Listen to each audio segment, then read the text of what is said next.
I'm Elena Vance, 26, stumbling along the gravel shoulder of Route 9 with my 2-year-old Leo clinging to my chest. Semi-trucks are blasting past us, shaking the ground, and I'm terrified. But I keep walking. Then tires screech. My father's black truck slams into park right in front of me. Arthur jumps out, face pale with rage, looking at the empty road behind me. "Elena, where is your vehicle?" he shouts over the traffic. I look him in the eye and finally speak the truth. "Marcus took my keys. He says I'm medically unfit to drive."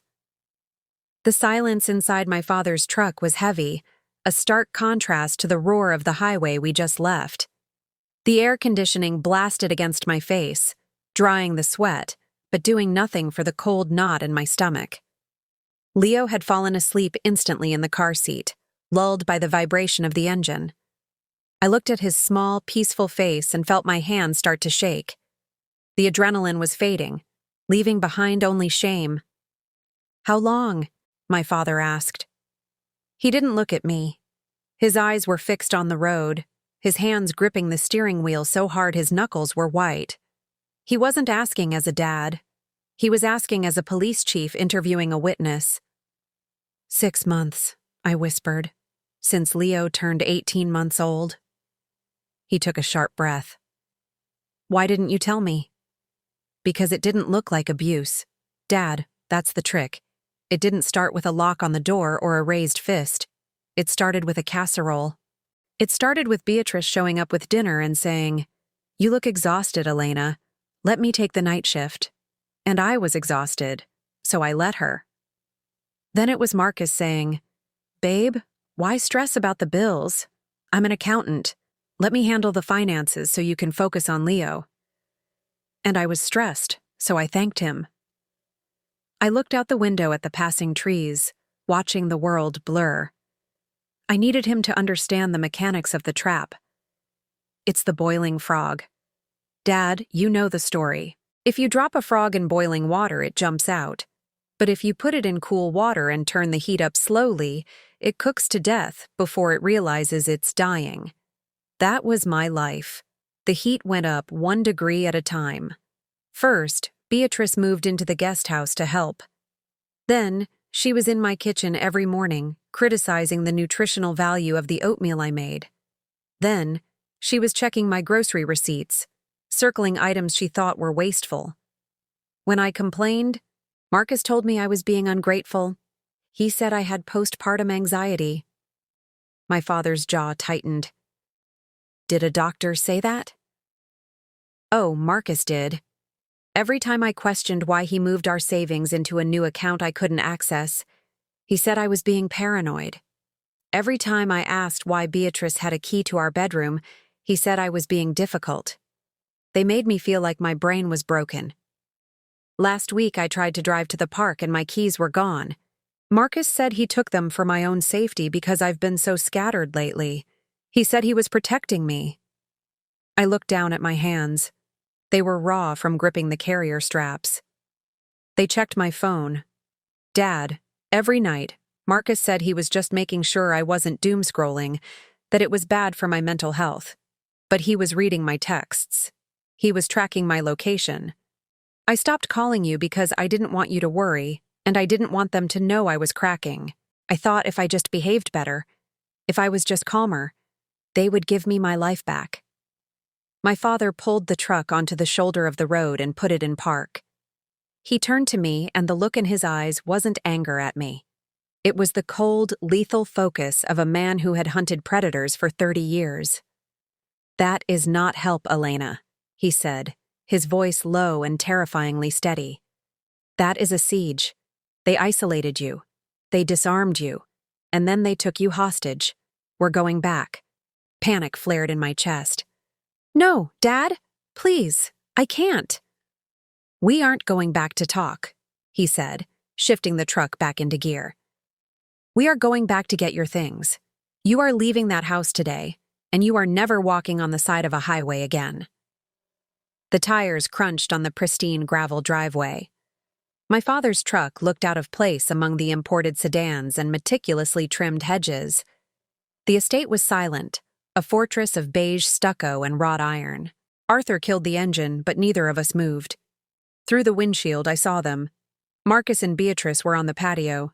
Beatrice was laughing, holding a glass of white wine, while Marcus scrolled on his tablet.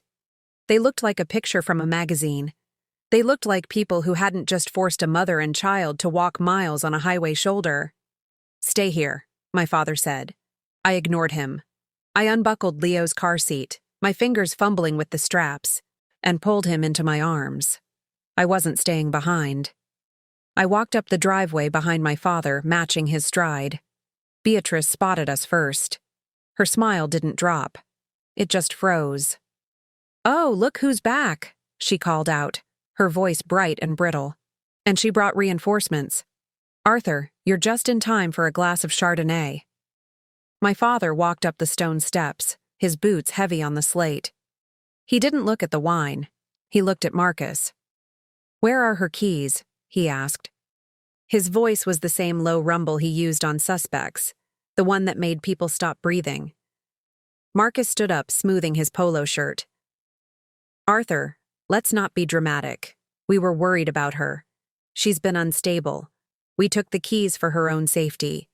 You know how new moms get." The casual misogyny, the practiced concern. It made my blood boil. I stepped out from behind my father. "I'm not unstable, Marcus. I'm leaving." Beatrice laughed, a short, sharp bark. "Leaving? Where are you going to go, Elena? You don't have a job.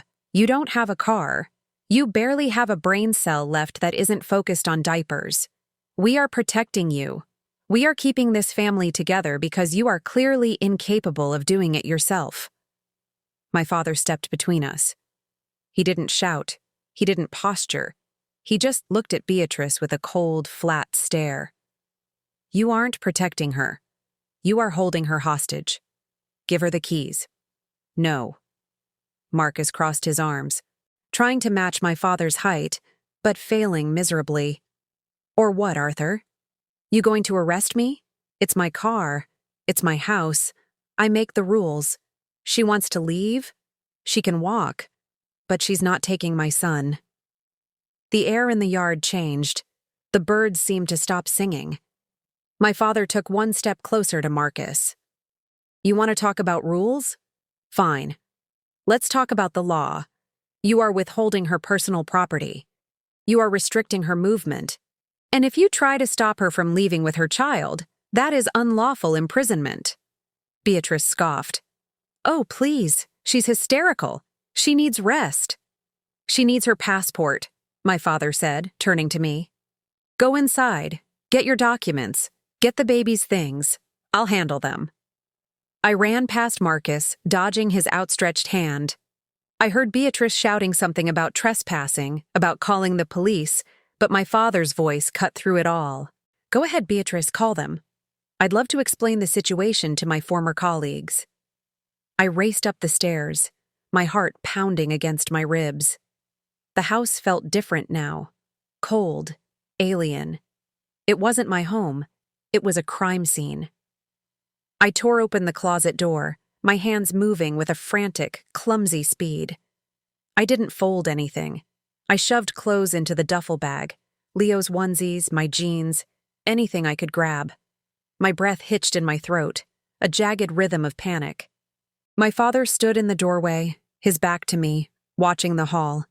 He was a statue, a barrier between me and the people who had slowly dismantled my life. I stopped for a second, clutching Leo's favorite blanket. "Dad?" I whispered. He didn't turn around. His shoulders were rigid. "I saw it then, 6 months ago," he said, his voice rough with a pain I hadn't expected. "The Sunday dinner when you didn't laugh once, the way you looked at Marcus before you answered a simple question. I saw the light going out in your eyes, Elena." I froze. He knew. "I told myself it wasn't my place," he continued, his voice cracking. "I told myself marriage is hard, that I shouldn't interfere, that I was helping by giving you space. I thought I was respecting your boundaries, but I wasn't. I was leaving you behind enemy lines without a weapon. I'm so sorry." The guilt in his voice was heavy, a physical thing. It was the silent regret of the watchman who fell asleep while the castle was breached. I walked over and put a hand on his arm. "You're here now," I said. "But Dad, you need to know something. I didn't stay because I was weak." He turned to look at me, his eyes searching mine. "I stayed because I was terrified that if I left without a plan, they would take Leo." I pulled a hidden folder from under the mattress, the one place Beatrice never checked because she was too busy inspecting the dust on the baseboards. I opened it. Inside were photos of Marcus's bank statements I'd snapped when he left his laptop open. Screenshots of texts between him and Beatrice discussing how to manage me. "I wasn't just surviving, Dad," I said, my voice steadying. "I was gathering ammunition. It's the invisible chain of the survivor. You don't yank against the chain because it just chokes you harder. You wait. You pick the lock while they're sleeping. I was waiting for the moment I could leave with Leo and never have to look back. Today was that moment." My father looked at the folder, then at me. He didn't see a victim anymore. He saw his daughter. "Let's go," he said. We walked out of the bedroom. Marcus was at the bottom of the stairs, looking up at us with a mix of fury and disbelief. Beatrice was behind him, her phone in her hand. "You can't take him," she shrieked, pointing at Leo in my arms. "That is kidnapping! I have the police on the line right now!" My father didn't even slow down. He descended the stairs step by heavy step, forcing Marcus to back up. "It is not kidnapping for a mother to travel with her child, Beatrice," my father said, his voice projecting with the authority of a man who knew every statute by heart. "But preventing a person from leaving a premises? That is unlawful restraint. And if you lie to a 911 dispatcher about a custody dispute to incite a police response, that is filing a false report. Do you want me to spell out the sentencing guidelines for you?" Beatrice's mouth snapped shut. Her thumb hovered over her phone screen, trembling. I walked past them. I didn't look at Marcus. I didn't look at the kitchen where I'd cried over burnt toast. I walked out the front door into the blinding afternoon sun. The air tasted different out here. It tasted like oxygen. The drive to my father's house felt like the first real breath I'd taken in a year. The silence wasn't empty. It was safe. Leo babbled in the back seat, pointing at the passing trees, oblivious to the fact that his mother had just burned down her life to save his. When we pulled into Arthur's driveway, I expected relief. Instead, my brain switched into overdrive.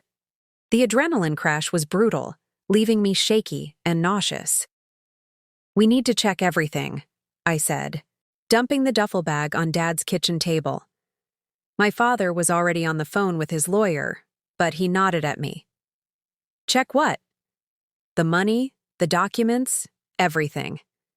I spread the papers out. I'd managed to grab the file folder from Marcus's home office while Dad was blocking the stairs.